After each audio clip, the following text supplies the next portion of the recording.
agree with the really early classes and the really late classes, because I had pretty bad insomnia for a while.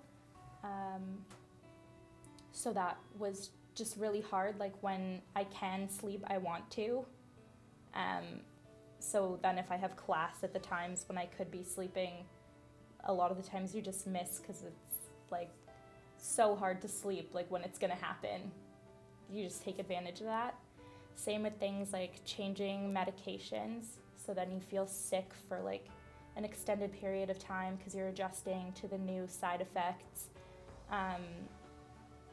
And it's really hard to explain that to people, and they don't get why you're like mildly sick or like not as engaged for a really long period of time. Like I had pretty bad side effects of like nausea and like sleepiness for about a month.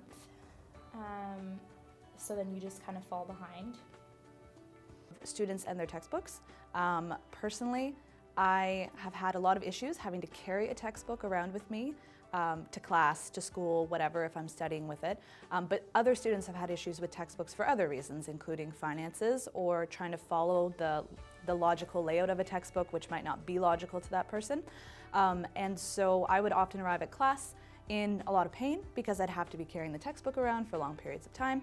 And so one solution that was very, very beneficial for me in particular was when professors would post readings online in PDF form, or if, for example, most of our readings came from an online catalog, so we would be able to research the papers on our own. And also, if it's in paper format, you can print it off more easily and you can bring the papers to school as opposed to the entire textbook, which is way lighter.